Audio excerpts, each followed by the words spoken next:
In a quiet corner of the vast Sundarbans, where the river water tasted of salt and the air hummed with the buzz of a million insects, lived a young man named Rohan.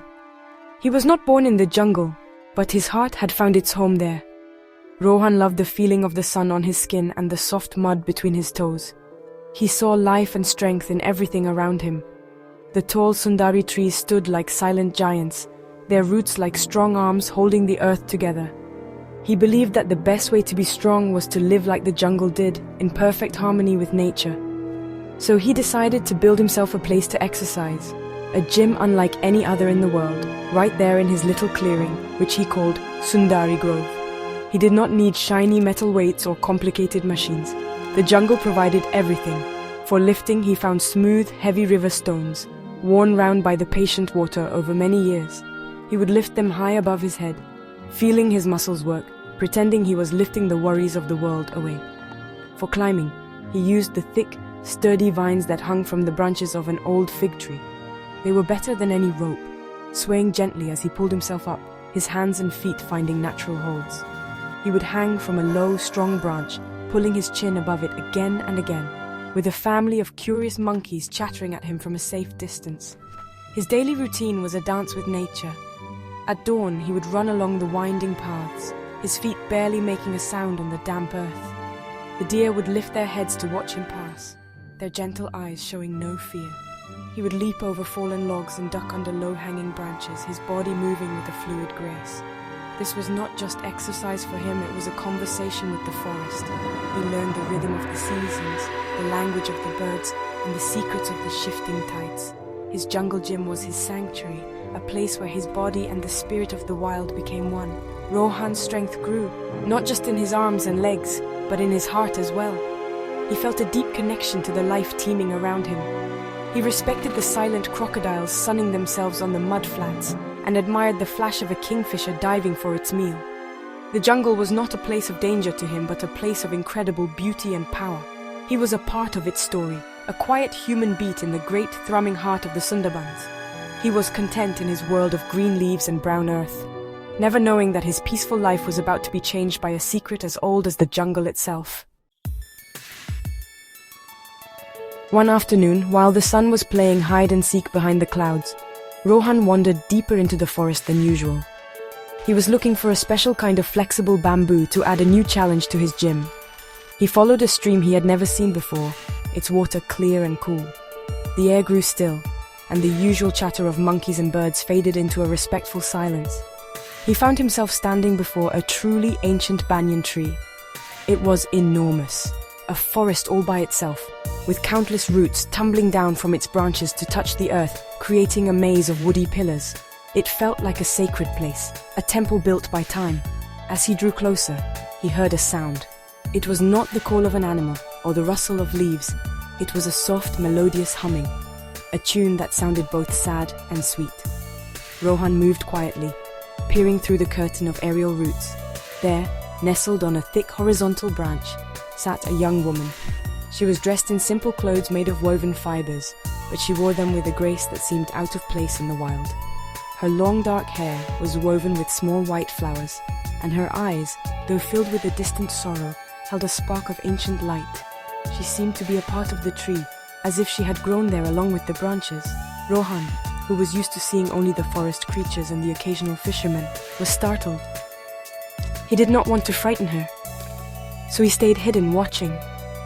She stopped humming and began to speak to a small, brightly colored parrot perched on her shoulder. Her voice was like the gentle flow of the stream nearby. She spoke of a lost kingdom, of shimmering palaces hidden by a magical mist, and of a curse that had put her people to sleep. Rohan realized this was no ordinary girl who had lost her way. There was a story in her eyes, a story as deep and mysterious as the Sundarbans itself. He felt a strange pull, a need to understand. Gathering his courage, he stepped out from behind the roots. "Hello?" he said softly, his voice barely a whisper. The girl jumped, her eyes widening in alarm. The parrot squawked and flapped its wings. "I'm sorry," Rohan said quickly, holding up his hands to show he meant no harm. "I did not mean to scare you. My name is Rohan. I live nearby." The girl stared at him for a long moment, her gaze searching his face. She saw no threat in his kind eyes, only curiosity and a quiet strength. After a long silence, she replied, her voice cautious but clear. "I am Ananya," she said. And with that one word, a new chapter began for them both. Ananya slowly climbed down from the great banyan tree, her movements graceful and sure. The little parrot, whose name she said was Coco, remained on her shoulder, eyeing Rohan with suspicion. Rohan, in turn, was fascinated. He had never met anyone like her. She spoke in a way that was formal and old, yet her presence felt as natural as the trees around them. He offered her a wild berry he had picked earlier, a small gesture of peace. She accepted it with a nod, tasting it carefully before giving a small, hesitant smile. It was the first smile Rohan had seen on her face, and it was like a ray of sunshine breaking through the dense forest canopy. Over the next few days, Rohan returned to the banyan tree, and a gentle friendship began to grow between them. He would bring her fruits and fresh water from his clearing, and she would tell him stories. He learned that she was indeed a princess, the heir to the lost kingdom of Athelgard, which, according to her, lay hidden somewhere within this very jungle. An ancient spell, cast by a jealous sorcerer, had shrouded her home in an enchanted fog and put all its inhabitants into a deep slumber. She alone had escaped, protected by a magical amulet, but she was trapped in time, unable to age and unable to find her way back home. Rohan listened, completely captivated. Her story sounded like a fairy tale, but as he looked at her, he knew she was telling the truth. There was an ageless wisdom in her eyes. In return for her stories, Rohan began to show her his world. He showed her his jungle gym, explaining how lifting the stones made him feel powerful and how climbing the vines helped him see the world from a different perspective. At first, Ananya was puzzled. Her life had been about courtly knowledge, ancient texts, and quiet contemplation. The idea of sweating and straining her muscles was entirely new to her. A pact was formed between them, unspoken at first, but clear as the water in the stream. He would help her become strong in body, and she would help him become strong in mind. He felt that if she was to face the challenge of finding her lost kingdom, she would need more than just hope. She would need physical resilience. And she knew that to navigate the jungle's mysteries, Rohan would need more than just physical strength. He would need the ancient lore she possessed. They would teach each other. They would become a team. It was a promise made not in words, but in shared glances and growing trust under the watchful eyes of the ancient banyan tree. Their lessons began by the river that flowed past Rohan's grove. He started with the basics, showing Ananya simple stretching exercises. She was clumsy at first, her movements stiff and uncertain. He was patient, his instructions gentle and encouraging. "Think of a young bamboo shoot," he would say, bending with the wind but never breaking. Slowly, she began to understand. She learned to balance on one leg on a smooth, flat rock, her initial wobbles turning into a steady stillness. She discovered muscles she never knew she had, and with the soreness came a new feeling of being alive and present in her own body. Rohan then introduced her to his jungle gym. He taught her how to grip the hanging vines, showing her how to use her own weight to build strength. The first time she pulled herself up even just a few inches, her face lit up with a triumphant smile. It was a different kind of achievement from memorizing a historical text or reciting ancient poetry. This was a victory she could feel in her arms and shoulders. Rohan watched her, feeling a sense of pride. He was not just teaching her exercises. He was helping her unlock a strength that had been dormant within her, a warrior's spirit hidden beneath the princess's grace. In return, Ananya's lessons for Rohan would take place in the quiet evenings as the fireflies began their nightly dance. She would draw symbols in the soft earth with a stick, teaching him the old language of her people. She shared with him the secrets of the jungle that were not found in its physical form, but in its spirit. She taught him how to read the stars, not for direction, but for omens. She explained how certain plants could be used for healing, and how to listen to the wind to understand the mood of the forest. Her knowledge was a map to a world Rohan had lived in, but never truly seen. Their friendship deepened with every lesson. He would laugh when she tumbled while trying to leap over a log, and she would smile when he struggled to pronounce a word from the ancient tongue. They were from two different worlds, one of physical action and the other of ancient wisdom. But they found a common ground. They learned that both kinds of strength were essential. To be truly whole, one needed a body that was ready for any challenge, and a mind that could understand the signs the world presented. By the riverbank, they were not a fitness lover and a lost princess.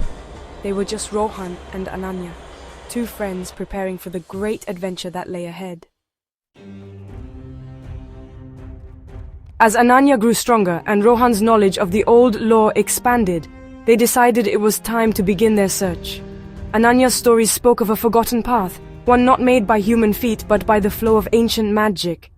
It was said to reveal itself only to those who knew how to look.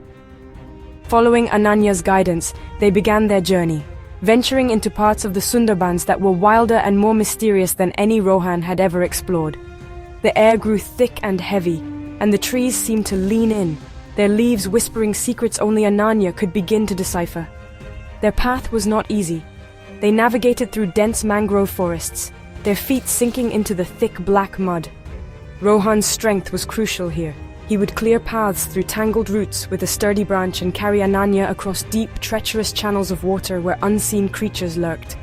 He taught her how to move silently, to place her feet carefully, and to conserve her energy. His practical jungle skills kept them safe and moving forward, while Ananya's senses, sharpened by her ancient training, kept them on the right track. She would often stop, closing her eyes to listen not with her ears, but with her heart. They had close encounters with the jungle's inhabitants. One day, a magnificent royal Bengal tiger crossed their path, its striped coat a perfect camouflage in the dappled sunlight. Rohan froze, his hand instinctively reaching for Ananya to keep her still. He knew from his experience that sudden movements would be seen as a threat. Ananya, however, showed no fear. She simply bowed her head in a gesture of respect. The great cat looked at them for a long moment, its golden eyes seeming to peer into their very souls, before it turned and vanished as silently as it had appeared. "It knows we are not here to harm," she whispered. "It is a guardian, not a monster." Their journey led them to a series of ancient crumbling ruins, half swallowed by the jungle. Stone archways were choked with vines, and temple walls were covered in moss. Here, Ananya's knowledge became their guide. She could read the faded carvings on the stones, piecing together the history of her ancestors and the story of the curse. The symbols told them of a hidden key, not a physical object, but a riddle that needed to be solved. They learned that the enchantment was powered by a source of sorrow, and to break it, they would need to find a source of courage and true partnership. The ruins were a library of stone, and every step brought them closer to the heart of the mystery.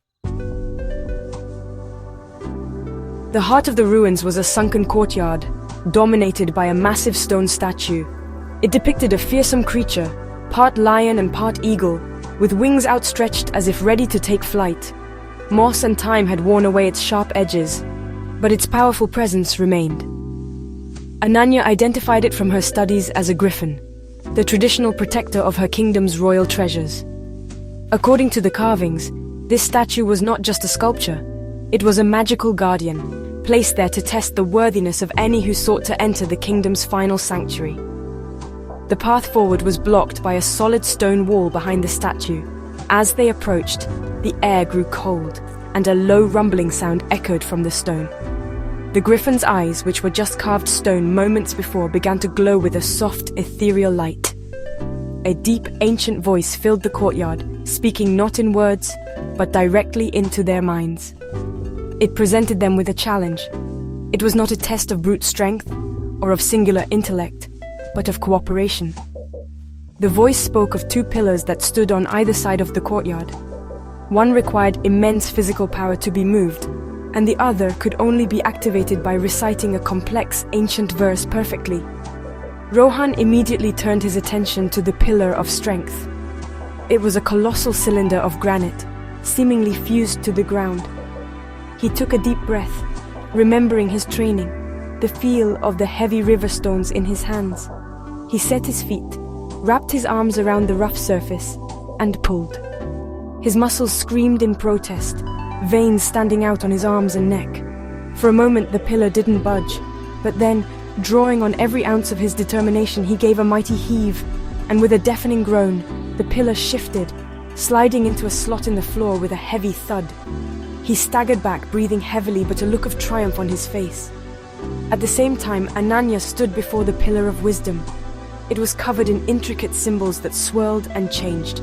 She closed her eyes, calmed her mind, and began to chant the verse she had learned from the temple walls. Her voice was clear and steady, each word pronounced with perfect clarity and intention. As she spoke, the symbols on the pillar glowed brighter and brighter, aligning themselves in a new pattern. When she uttered the final word, a brilliant beam of light shot from the pillar, striking the stone wall behind the griffin. With the two challenges met simultaneously, the wall began to glow, the stone turning translucent before dissolving into a shimmering curtain of light, revealing a dark passage beyond.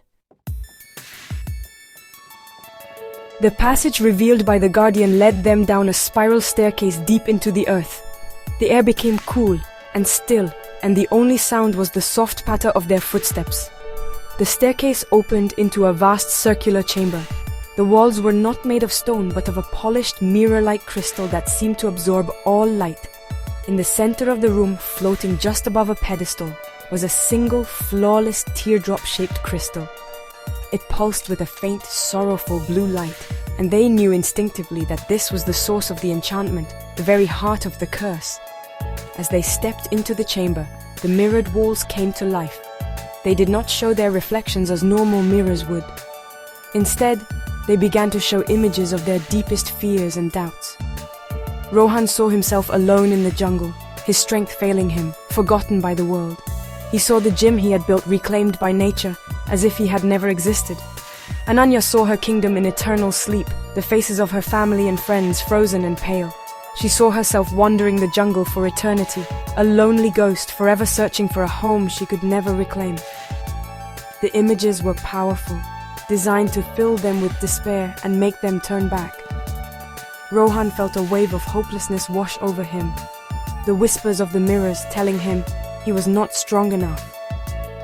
But then he looked at Ananya. He saw the fear in her eyes, but he also saw the resolve he had helped her build.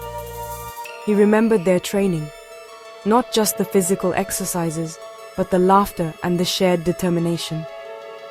His purpose was no longer just about his own strength, it was about hers too. He walked over to her and took her hand. "We are stronger than this," he said, his voice firm. "These are just shadows. They are not real. What is real is our friendship. Right here, right now."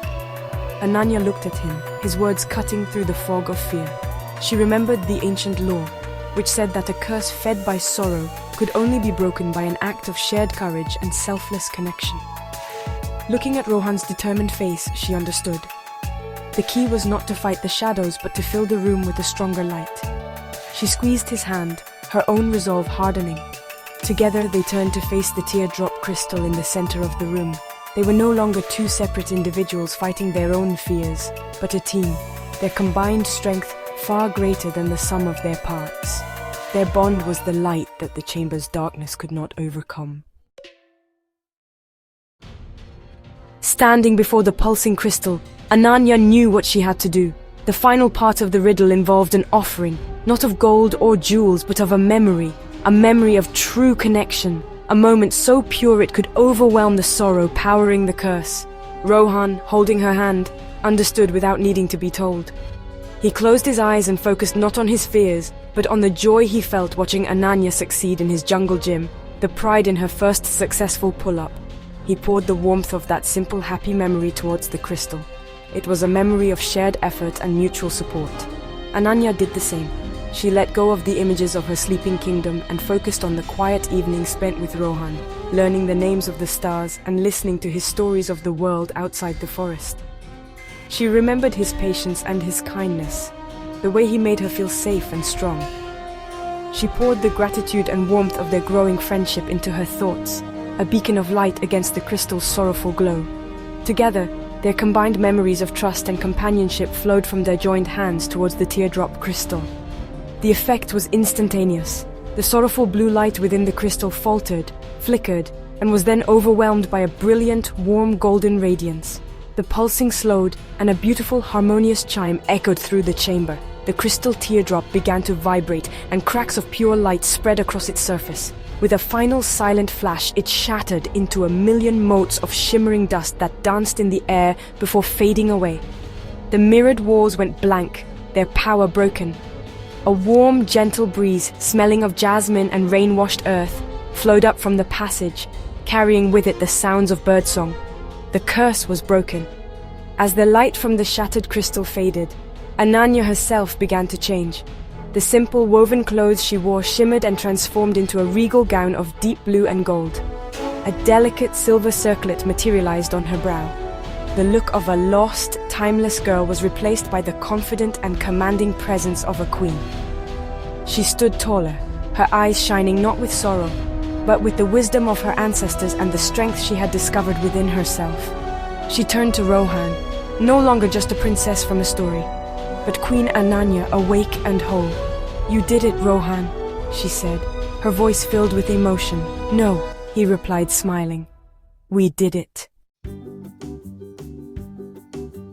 They ascended the staircase and stepped out of the ruins into a world transformed. The oppressive mist that had shrouded the area was gone, replaced by the golden light of the afternoon sun. Before them, where there had been only dense, tangled jungle, now stood a breathtaking city. Shimmering towers and graceful bridges rose amongst the trees, perfectly integrated with the natural landscape. It was Ethelgard, Ananya's kingdom, awakened from its long slumber. The sound of distant bells and cheerful voices drifted on the air. The people of her kingdom were waking up, their centuries-long sleep finally over. As they walked towards the city gates, people began to emerge, looking around in wonder. When they saw Ananya, they gasped, and then a great cheer went up. They ran towards her, bowing and calling her name. She was their lost queen, returned. Ananya addressed her people, her voice ringing with newfound authority and warmth. She told them of the curse, of her long vigil, and of the brave friend from the outside world who had helped her find her way home. She presented Rohan not as a stranger, but as the kingdom's champion, the hero who had shared his strength and courage to help break the enchantment. In the days that followed, Rohan was celebrated as a hero. He was offered a permanent place in Ethelgard, a position of honor in the royal court.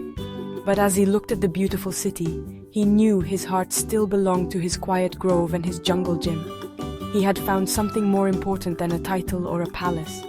He had found a purpose beyond himself, and he had found love.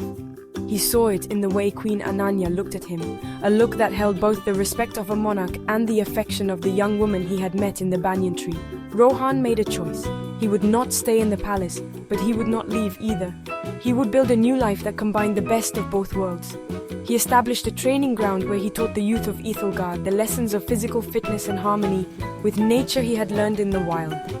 Ananya in turn ruled with wisdom and compassion, her reign marked by a unique blend of ancient tradition and new ideas. Their bond became the foundation of a new legend, the story of the Jungle Queen and her strong-hearted companion, a tale that proved that the greatest strength is found not in one person, but in